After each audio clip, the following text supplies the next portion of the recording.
Big boss Malayalam season 6 ഫിനാലേക്ക് അടുക്കുമ്പോൾ വീട്ടിലെ അംഗങ്ങളുടെ എണ്ണവും കുറയുകയാണ്. രണ്ടുപേരാണ് ഈ ആഴ്ച ഹൗസിൽ നിന്നും പുറത്തായത്. ശനിയാഴ്ച ഹൗസിൽ നിന്നും പുറത്തായത് അപ്സരയാണെങ്കിൽ ഞായറാഴ്ച പുറത്തായത് അൻസിബ ഹസനാണ്. 77 ദിവസങ്ങൾ ഹൗസിൽ പൂർത്തിയാക്കിയതിനു ശേഷമാണ് അൻസിബ പുറത്തു പോകുന്നത്. പ്രേക്ഷകരുടെയും വലിയൊരു സപ്പോർട്ട് അൻസിബയ്ക്കുണ്ടായിരുന്നു. പൊതുവെ കണ്ടുവരുന്ന വഴക്കുകളിലൂടെയും തർക്കങ്ങളിലൂടെയും ഒക്കെ ഗെയിം കളിക്കുക എന്ന രീതിക്ക് എതിരെ സഞ്ചരിച്ച മത്സരാർത്ഥിയായിരുന്നു അൻസിബ. നിശബ്ദമായി വലിയ ഇമ്പാക്ട് സൃഷ്ടിക്കാൻ അൻസിബയ്ക്ക് സാധിച്ചിരുന്നു. ബിഗ് ബോസ് വീട്ടിൽ നടന്ന പല വലിയ സംഭവങ്ങളുടെയും ട്രിഗറായി പ്രവർത്തിച്ചത് അൻസിബയായിരുന്നു. അതുകൊണ്ട് തന്നെ അൻസിബയെ ശക്തിയായ മത്സരാർത്ഥിയായിട്ടാണ് പ്രേക്ഷകർ കണ്ടിരുന്നത്. പലരുടെയും ടോപ്പ് 5 പ്രഡിക്ഷൻ ലിസ്റ്റിൽ പോലും അൻസിബ ഉണ്ടായിരുന്നു.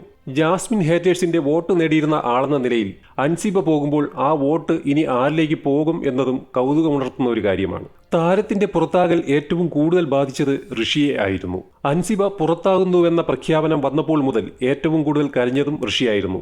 തുടക്കം മുതലുള്ള സൗഹൃദം. ഋഷി തന്റെ കുഞ്ഞനുജനാണെന്നാണ് അൻസിബ പറഞ്ഞത്. പുറത്തിറങ്ങുമ്പോൾ എന്നെ മറക്കല്ലേ എന്നാണ് ഋഷി അൻസിബയോട് കരഞ്ഞു പറഞ്ഞത്. ഇത്രയും ദിവസം ബിഗ് ബോസ് വീട്ടിൽ നിൽക്കുമ്പോൾ ഇങ്ങനെയൊരു പുറത്താക്കൽ അൻസിബ പോലും പ്രതീക്ഷിച്ചിരുന്നില്ല എന്നതാണ് വാസ്തവം. 8ഓളം നോമിനേഷൻ ലിസ്റ്റിൽ ഈ 77 ദിവസങ്ങൾക്കുള്ളിൽ അൻസിബ വന്നിരുന്നു. പലപ്പോഴും താൻ എങ്ങനെയാണ് ആ നോമിനേഷൻ കടന്ന് സേവായി ഹൗസിലേക്ക് വന്നതെന്ന് അറിയില്ലെന്നാണ് പല മത്സരാർത്ഥികളോടും അൻസിബ പറഞ്ഞിട്ടുള്ളത്. പ്രേക്ഷകർ എനിക്ക് തന്ന സപ്പോർട്ട് വളരെ വലുതാണ്. ഞാൻ ഒരിക്കലും പ്രതീക്ഷിച്ചില്ല ഇത്രയും സപ്പോർട്ട് കിട്ടുമെന്ന്. കാരണം എല്ലാവരും ചോദിക്കുന്നൊരു ചോദ്യമുണ്ട്, ഞാൻ എന്ത് ചെയ്തു എന്നത്. ഞാനായിട്ടേ അവിടെ നിന്നിട്ടുള്ളൂ. ഞാൻ ഒരിക്കലും കള്ളത്തരം കാണിച്ചിട്ടില്ല. എല്ലാ പ്രേക്ഷകരോടും ഒത്തിരി നന്ദി എന്നാണ് അൻസിബ പുറത്തായ ശേഷം അവതാരകൻ മോഹൻലാലിനോട് സംസാരിക്കവേ പറഞ്ഞത്. കൂടാതെ ഇടയ്ക്കിടെ താൻ പെട്ടിയുമെടുത്ത് പുറത്തു പോകുമെന്ന് അൻസിബ പറയാറുണ്ടായിരുന്നു. ഫാമിലി വീക്കിൽ ഉമ്മ വന്ന് ഉപദേശിച്ചതോടെയാണ് അത്തരത്തിലുള്ള സംസാരം അൻസിബ അവസാനിപ്പിച്ചത്. ബിഗ് ബോസ് ഹൗസിൽ നിന്നും തിരികെ എത്തിയ അൻസിബയെ സ്വീകരിക്കാൻ ഉമ്മയും സഹോദരങ്ങളുമെല്ലാം എയർപോർട്ടിൽ എത്തിയിരുന്നു. അൻസിബയുടെ സഹമത്സരാർത്ഥിയായിരുന്ന ജാൻമണിയും അൻസിബയെ സ്വീകരിക്കാൻ എത്തിയിരുന്നു. വിമാനത്താവളത്തിൽ വച്ച് മാധ്യമങ്ങളോട് സംസാരിക്കാനും അൻസിബ മറന്നില്ല. കപ്പടിക്കുമെന്ന് തനിക്ക് പ്രതീക്ഷയുള്ള മത്സരാർത്ഥികളെക്കുറിച്ചും അൻസിബ സംസാരിച്ചു. ഞാൻ ആരെയും ടാർഗറ്റ് ചെയ്തിട്ടില്ല, അങ്ങോട്ട് പോയി പ്രശ്നമുണ്ടാക്കിയിട്ടില്ല. അർജുനും ശ്രീതുവും സുഹൃത്തുക്കളാണ്. അതുപോലെ ഗബ്രിയും ജാസ്മിനും തമ്മിൽ എന്താണെന്ന് അറിയില്ല.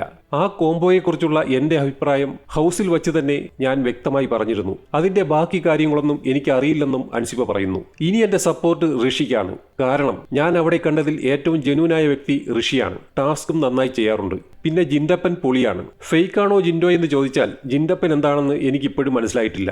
പക്ഷേ എനിക്ക് ജിൻഡോയെ ഇഷ്ടമാണ്. ജിൻഡോ എന്ത് ചെയ്താലും ഒരു ദേഷ്യവും തോന്നിയിട്ടില്ല. അതുപോലെ എവിക്റ്റാകാതെ ഞാൻ ഇത്രയും നാൾ ഹൗസിൽ നിന്നതിന് പ്രേക്ഷകരോടാണ് എനിക്ക് നന്ദി. ഓരോ തവണ നോമിനേഷനിൽ നിന്ന് സേവാകുമ്പോഴും ഞാൻ അന്തം വിട്ടു നിൽക്കും. ഇതെങ്ങനെ സംഭവിച്ചുവെന്നോർത്ത്. സായിയും അത് എന്നോട് പറയുമായിരുന്നു. നമ്മൾ പറയേണ്ട കാര്യങ്ങൾ പറയേണ്ട സമയത്ത് പറയണമെന്നത് ഞാൻ ബിഗ് ബോസിൽ നിന്ന് പഠിച്ച കാര്യമാണ്. ജിൻഡോ പൊളിയാണ്, പക്ഷേ കപ്പടിക്കുമോ എന്നറിയില്ല. ഋഷി കപ്പടിക്കണമെന്നാണ് എനിക്ക് അന്നും ഇന്നും ഒരു ടോപ്പ് 3 ആണുള്ളത്. അതിൽ അഭിഷേക്, ജിൻഡോ, ഋഷിയാണുള്ളത്.